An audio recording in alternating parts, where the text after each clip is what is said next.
அறிவியல்ல ஜெகதீஷ் சந்திர போஸோடைய மிக உன்னதமான பங்களிப்புகளும் சாதனைகளும் என்னென்னன்றதை பார்க்கலாம்.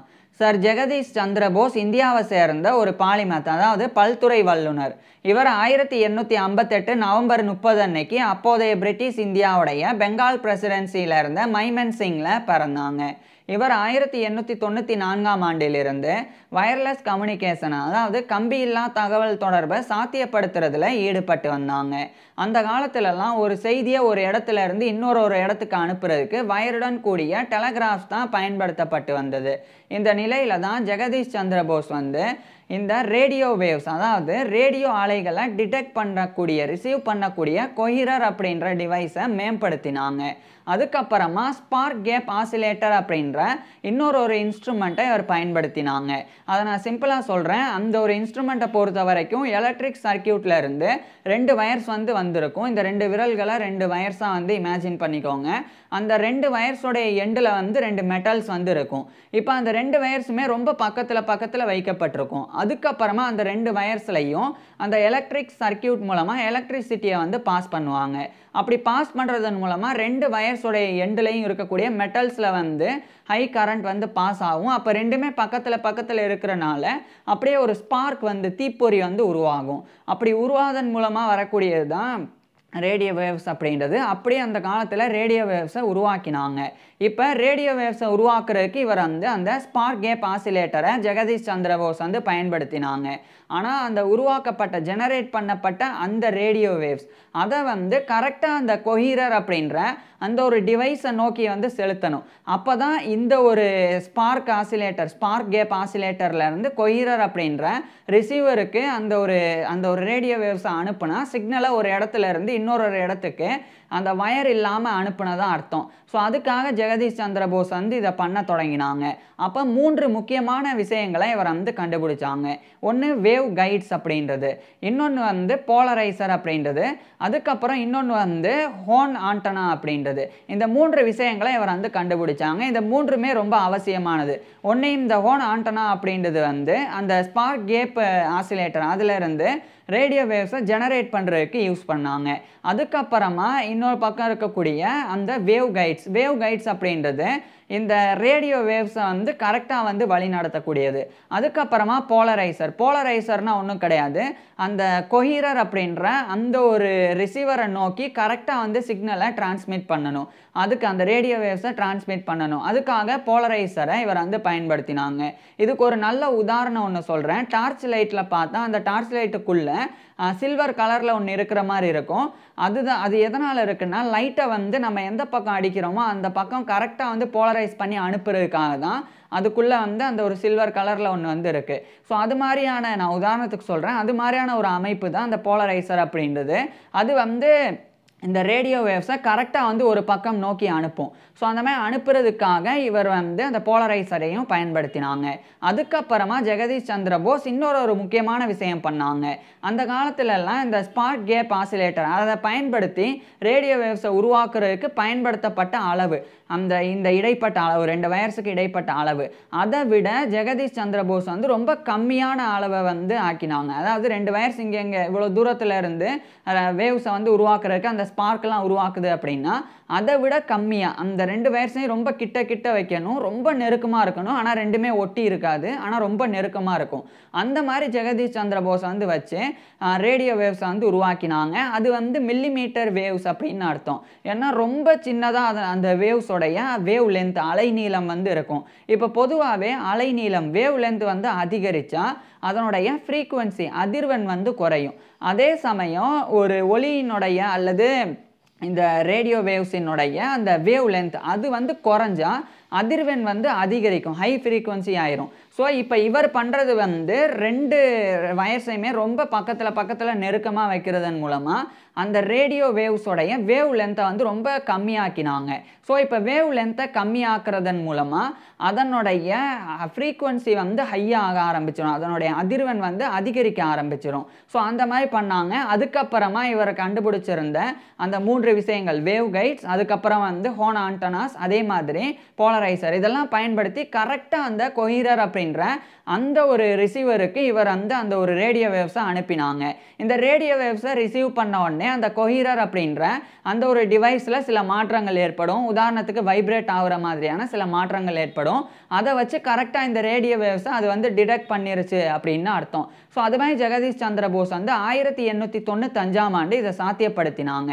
அதுக்கப்புறமா ஜெகதீஷ் சந்திர போஸ் வந்து இதை இவருடைய லேபரட்டரியில் பண்ணி பார்த்துட்டு பப்ளிக்காகவும் இதை வந்து டெமான்ஸ்ட்ரேட் பண்ணாங்க. அதுக்காக இவர் என்ன பண்ணாங்கன்னா ஒரு ரூமில் வந்து இந்த கொஹீரர் அப்படின்ற டிவைஸை வச்சுட்டு அதுக்கு பக்கத்துலேயே ஒரு மணியை வச்சுட்டாங்க, ஒரு பெல்லை வச்சுட்டாங்க.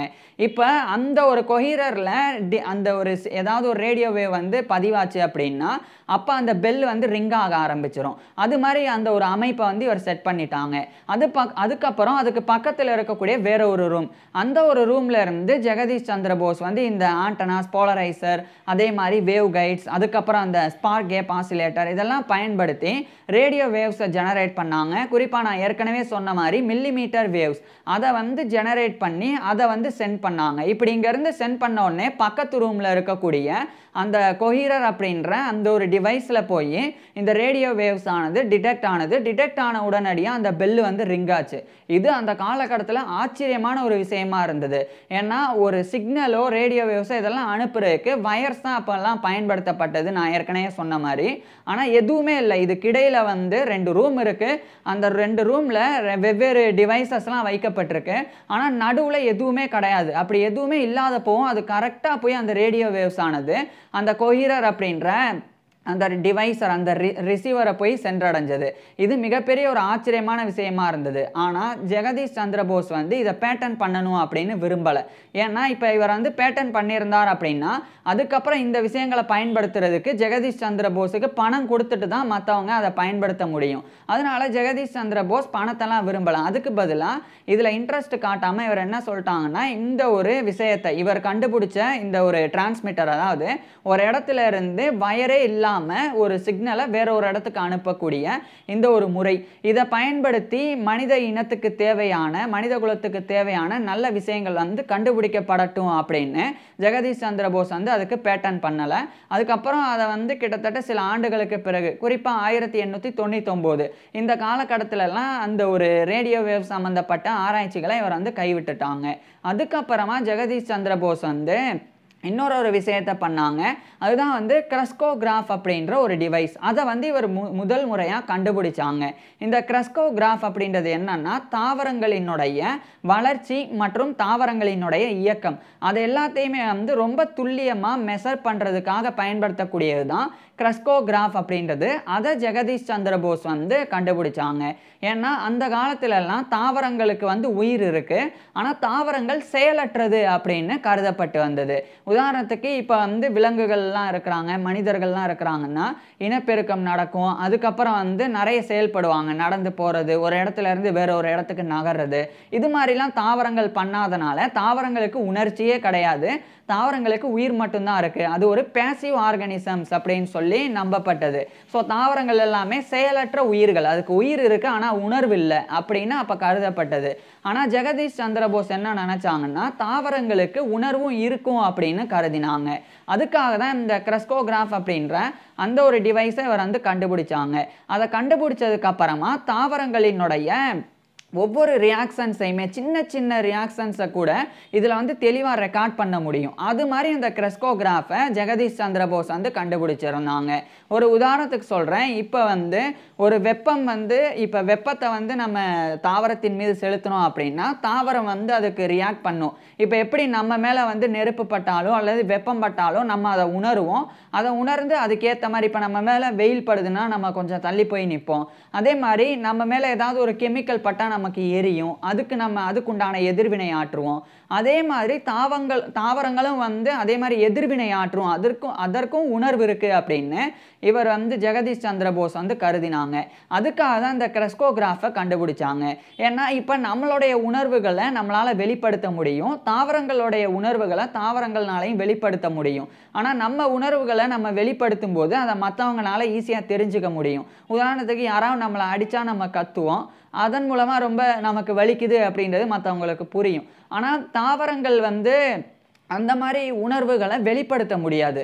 இருந்தாலும் அதுக்கு உணர்வு இருக்கு அப்படின்னு ஜெகதீஷ் சந்திர போஸ் வந்து நிரூபிச்சாங்க. அதை எப்படி பண்ணாங்கன்னா 1901ஆம் ஆண்டு அவர் வந்து கெமிக்கல்ஸை பயன்படுத்தினாங்க. அதுக்கப்புறமா ஹீட்டை பயன்படுத்தினாங்க, லைட்டை பயன்படுத்தினாங்க, எலக்ட்ரிசிட்டியை பயன்படுத்தினாங்க, கேஸை பயன்படுத்தினாங்க. இதெல்லாம் பயன்படுத்தி மற்ற உயிருள்ள உணர்வுள்ள உயிரினங்கள் எல்லாம் எப்படி செயல்படுதோ, எப்படி வந்து உணர்வுகளை வெளிப்படுத்துதோ அதே மாதிரி தாவரங்களுக்கும் அந்த உணர்வுகள்லாம் இருக்கு அப்படின்னு ஜெகதீஷ் சந்திர போஸ் வந்து வெளிப்படுத்தினாங்க. அதுக்கு இவர் வந்து இன்னொரு விஷயத்தையும் பண்ணாங்க, அனஸ்தீசியா, அதாவது மயக்க மருந்து. இது பொதுவாக உயிரினங்களுக்கு போட்டால் உயிரினங்கள் வந்து மயங்கிடும். அதே மாதிரி தாவரங்களும் மயங்கும் அப்படின்னு தாவரங்களுக்கு மயக்க மருந்தை செலுத்தி தாவரங்கள் மயங்குறதையும் இவர் வந்து ரெக்கார்ட் பண்ணாங்க. இப்போ பொதுவாக தாவரங்கள் மயங்கி இருக்கா இல்லையா அப்படின்லாம் நம்மளால பார்த்து தெரிஞ்சுக்க முடியாது. ஆனால் அவர் கண்டுபிடிச்சிருந்த கிரெஸ்கோகிராஃப் அதை பயன்படுத்தி தாவரங்களினுடைய இயக்கத்தையும் அதனுடைய வளர்ச்சி அதெல்லாத்தையுமே ரொம்ப துல்லியமாக அளவிட முடியும். அப்படின்றனால தாவரங்களினுடைய உணர்வுகள் அதில் வந்து பதிவாகும். உதாரணத்துக்கு இதில் வந்து 10,000 மடங்கு ஒரு தாவரத்தினுடைய வளர்ச்சியை 10,000 மடங்கு நம்மளால் பார்க்குற அளவுக்கு நமக்கு வந்து அந்த கிரெஸ்கோகிராஃப் வந்து காமிக்கும். உதாரணத்துக்கு இப்போ வந்து ஒரு தாவரம் வந்து ஒரு மிகப்பெரிய தாவரம், அது வெறும் ஒரு மில்லி மீட்டர் வந்து வளருது அப்படின்னா அந்த 1 மில்லி மீட்டர் வளர்றது நமக்கு வந்து 10 மீட்டர் அளவுக்கு அவ்வளோ பெருசாக தெரிஞ்சால் எப்படி இருக்கும். அந்த அளவுக்கு நம்மளால் இந்த கிரெஸ்கோகிராஃபை பயன்படுத்தி கண்டுபிடிக்க முடியும். ஸோ நம்ம பொதுவாக தாவரங்கள் வந்து நேற்றை விட இன்னைக்கு 1 மில்லி மீட்டர் வளர்ந்துருக்கு அப்படின்னா நம்மளால் ஈஸியாக தெரிஞ்சுக்க முடியாது. ஏன்னா 1 சென்டிமீட்டர் அப்படின்றது 10 மில்லி மீட்டர் சார்ந்தது. ஸோ 10 மில்லி மீட்டர் சேர்ந்தால் தான் 1 சென்டிமீட்டரே. அப்படின்னா 1 சென்டிமீட்டர் தாவரங்கள் வளர்ந்தாலே நம்மளால் அவ்வளோ சீக்கிரமாக கண்டுபிடிக்க முடியாது. அப்படி இருக்கும்போது வெறும் 1 மில்லி மீட்டர் தாவரங்கள் வளர்றதை நம்மளால் கண்டுபிடிக்க முடியுமான்னா கண்டிப்பாக முடியாது. ஆனால் இந்த கிரெஸ்கோகிராஃப் வந்து நமக்கு ஈஸியாக உணர்த்தும். 1 மில்லி மீட்டர் வளர்ந்தாலே நமக்கு அது 10 மீட்டர் அளவுக்கு வளர்ந்தால் எவ்வளோ வித்தியாசம் நமக்கு தெரியுமோ அந்தளவுக்கு வித்தியாசத்தை இந்த கிரெஸ்கோகிராஃப் வந்து காமிக்கும். அந்த மாதிரி கருவியை தான் ஜெகதீஷ் சந்திர போஸ் கண்டுபிடிச்சிருந்தாங்க. அதே மாதிரி தாவரங்களினுடைய உணர்வுகள் அதனுடைய இயக்கம் மூமெண்ட் அதை வந்து 10 மில்லியன் அளவுக்கு அதிகரித்து இந்த கிரெஸ்கோகிராஃப் வந்து காமிக்கும். அதாவது 1 கோடி மடங்கு அதிகரித்து காமிக்கும். ஸோ இப்போ நார்மலாக தாவரம் வந்து ஒரு இயக்கத்தை காமிக்குது அப்படின்னா அந்த இயக்கத்தை 1 கோடி மடங்கு அதிகரித்து நம்மளுக்கு காமிக்கும். அதனால அந்த தாவரத்தினுடைய இயக்கங்களை நம்மளால் உணர முடியும். ஸோ அப்படிப்பட்ட அந்த கிரெஸ்கோகிராஃபை பயன்படுத்தி தான் இவர் வந்து அந்த chemicals, gas, heat, light, electricity இதெல்லாம் வந்து அந்த தாவரங்கள் மீது பயன்படுத்தும் போது தாவரங்கள் வந்து அந்த தாவரங்கள் உணர்ச்சிகளை வெளிப்படுத்துது. அந்த உணர்ச்சிகளை வெளிப்படுத்தக்கூடிய அந்த உணர்வுகளை இந்த கிரெஸ்கோகிராஃப் அப்படின்ற டிவைஸ் ஆனது அப்படியே டிடெக்ட் பண்ணி நமக்கு காமிக்குது. இதன் மூலமாக தாவரங்களுக்கும் உணர்வு இருக்குது அப்படின்றத இவர் நிரூபித்தாங்க. மேலும் தாவரங்களுக்கு மயக்க மருந்து போட்டும் அதை நிரூபித்தாங்க. ஸோ தாவரங்களுக்கும் வந்து நர்வஸ் சிஸ்டம் இருக்குது அப்படி நரம்பு மண்டலம் இருக்குது அப்படின்னு முதல் முறையாக கண்டுபிடிச்சது ஜெகதீஷ் சந்திர போஸ் தான். இது வந்து மிகப்பெரிய ஒரு விஷயம். அதுக்கப்புறம் 1902ஆம் ஆண்டு இதை வந்து response in the living and நான் லிவிங் அப்படின்ற டைட்டிலில் ஒரு ஒர்க்காகவே எழுதி வெளியிட்டாங்க.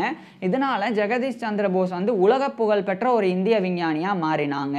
ஏன்னா அதனால் வரைக்கும் தாவரங்கள் வந்து பேசிவ் ஆர்கானிசம், செயலற்ற உயிரினங்கள் அப்படின்னு தான் நினைக்கப்பட்டது. ஆனால் உண்மையிலேயே தாவரங்களுக்கு உயிர் மட்டும் கிடையாது, உணர்வுகளும் இருக்குது அப்படின்றத நிரூபித்ததே ஒரு இந்தியன் தான் அப்படின்றதே மிகப்பெரிய பெருமை இந்தியர்களான நமக்கே.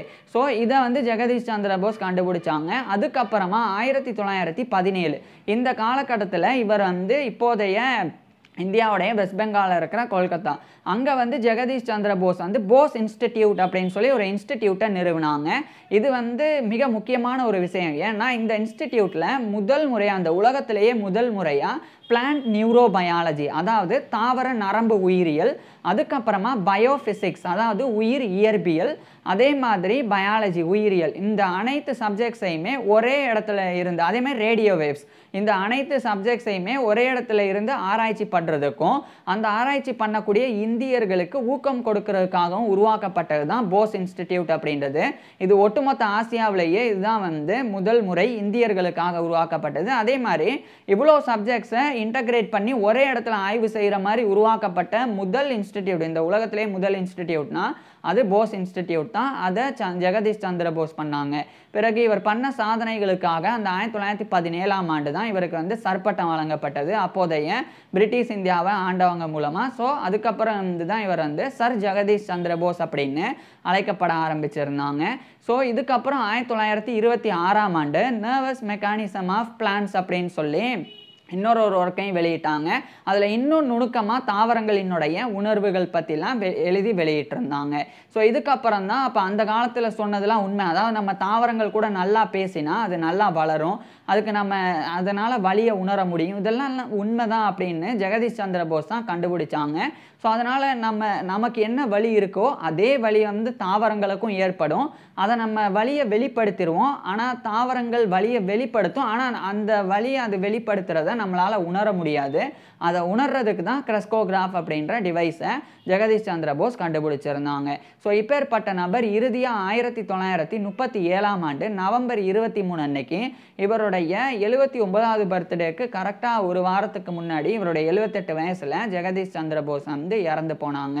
இவர் வந்து இப்போ பிறந்த இடம் வந்து பங்களாதேஷில் இருக்கிற மைமன் சிங், அதுதான் வந்து இவர் பிறந்த இடம். இருந்தாலும் எதனால் இவரை இந்திய விஞ்ஞானி அப்படின்னு சொல்கிறோன்னா, அப்போ பிரிட்டிஷ் இந்தியாவாக இருந்தது, அதுக்கப்புறம் தான் இந்தியா பாகிஸ்தான் பிரிஞ்சு, அதுக்கப்புறம் பாகிஸ்தானும் பங்களாதேஷும் தனித்தனியாக பிரிஞ்சுது. இப்படி இருக்கும்போது இவர் பிறந்தது அங்கே இருந்தாலும் அப்போ பிரிட்டிஷ் இந்தியாவாக இருந்தது ஒன்று. ரெண்டாவது இவர் பணிபுரிஞ்சது வந்து அப்போதைய கொல்கட்டாவில் இருந்த பிரசிடென்சி காலேஜ் இன் கொல்கட்டா, அங்கே தான் இவர் வந்து ப்ரொஃபஸர் ஆஃப் ஃபிசிக்ஸ் இயற்பியல் பேராசிரியராக பணிபுரிஞ்சாங்க. மேலும் முழுமையாக இவருடைய வாழ்க்கையை இந்தியாவில் தான் இவர் வாழ்ந்தாங்க. இவர் இறந்தது கூட இப்போதைய இந்தியாவுடைய ஜார்க்கண்டில் இருக்கிற கிருடா அப்படின்ற இடம், அங்கே தான் ஜெகதீஷ் சந்திர போஸ் இறந்து போகவும் செஞ்சாங்க. அதனால தான் இவரை வந்து இந்திய விஞ்ஞானி அப்படின்னு சொல்கிறோம். ஸோ இப்பேற்பட்ட இவ்வளோ போற்றுதலுக்குரிய இந்த ஜெகதீஷ் சந்திர போஸ் பற்றி நம்ம அந்தளவுக்கு பேசலை, அந்தளவுக்கு கொண்டாடலை அப்படின்றது வருத்தப்பட வேண்டிய விஷயம்தான். அது மட்டும் இல்லாமல் ஜெகதீஷ் சந்திர போஸ் நான் ஆரம்பத்தில் சொல்லியிருந்தேன், அந்த வயர்லெஸ் கம்யூனிகேஷனில் இவர் ஆற்றின பங்களிப்பு, ஒரு இடத்துல இருந்து இன்னொரு இடத்துக்கு சிக்னல் அனுப்புனது, அது எந்த அளவுக்கு முக்கியமானதுன்னா இவர் 1895ஆம் ஆண்டு பண்ணாங்க. ஆனால் இவர் பேட்டன் வாங்கலை. அதை தான் 1897ஆம் ஆண்டு கக்லியல்மோ மார்க்கோனி அப்படின்ற இட்டாலியை சேர்ந்த கண்டுபிடிப்பாளர், அவர் அதே தான் வந்து பண்ணாங்க. ஆனால் தூரமாக பண்ணாங்க. இவர் வந்து ஒரு ரூம்லேருந்து இன்னொரு ரூமுக்கு அதை வந்து சிக்னல் அனுப்பினாங்க, அவர் அதை தூரமாக அனுப்பி காமிச்சாங்க. அதுக்கப்புறம் தான் ரேடியோ கண்டுபிடிக்கப்பட்டது, அதுக்கப்புறம் தான் டெலிவிஷன் கண்டுபிடிக்கப்பட்டது, அதுக்கப்புறம் தான் செல்ஃபோன் கண்டுபிடிக்கப்பட்டது. செல்ஃபோனில் ஒய்ஃபைலேருந்து ப்ளூடூத் வரைக்கும் எல்லாமே இந்த வயர்லெஸ் கம்யூனிகேஷன் தான். இப்போ சார்ஜ் ஏற்றுற வரைக்கும் வயர்லெஸில் வந்துருச்சு. ஸோ இப்படி இந்த வயர்லெஸ் கம்யூனிகேஷன் அப்படின்ற கம்பியில்லா தகவல் தொடர்பு இந்த ஒரு துறை வளர்ச்சி அடைகிறதுக்கு அடித்தளமிட்டதே ஜெகதீஷ் சந்திர போஸ் தான். இன்ஃபேக்ட் சொல்ல போனால் இவர் பேட்டன் வாங்கியிருந்தால் ரேடியோவை கண்டுபிடிச்சது ஜெகதீஷ் சந்திர போஸ் அப்படின்னு தான் இந்த உலகம் பேசியிருக்கும். ஒரு இந்திய விஞ்ஞானி தான் ரேடியோவை கண்டுபிடிச்சிருக்கிறார். ரேடியோ வேவ்ஸ் ஒரு இடத்துல இருந்து இன்னொரு இடத்துக்கு அனுப்பக்கூடியதை, கரெக்டாக அனுப்பக்கூடியதை ஜெகதீஷ் சந்திர போஸ் தான் கண்டுபிடிச்சிருக்கார் அப்படின்னு கொண்டாடி இருப்போம். ஆனால் துரதிருஷ்டவசமாக அவர் பேட்டன் வாங்கலை. அவர் பேட்டன் வாங்காத காரணம் இதை பணம் பண்ண பார்க்காம இதனால் மனித குலத்துக்கு நன்மை நடக்கணும் அப்படின்னு நினச்சாங்க. ஸோ அவர் நினச்சது இன்றைக்கி நடந்திருக்கு. இன்னைக்கு ஜெகதீஷ் சந்திர போஸ் உயிரோடு இல்லை அப்படின்னாலும் இவருடைய கண்டுபிடிப்பில் தான் நான் இன்றைக்கி வந்து பேசிகிட்டு இருக்கேன். இவருடைய கண்டுபிடிப்புனால தான் இன்றைக்கி என்ன இந்த ஒரு காணொளி மூலமாக உங்களால் பார்க்க முடியுது. ஸோ அவ்வளோ முக்கியத்துவம் வாய்ந்த ஒரு நபர் தான் இந்த ஜெகதீஷ் சந்திர போஸ்.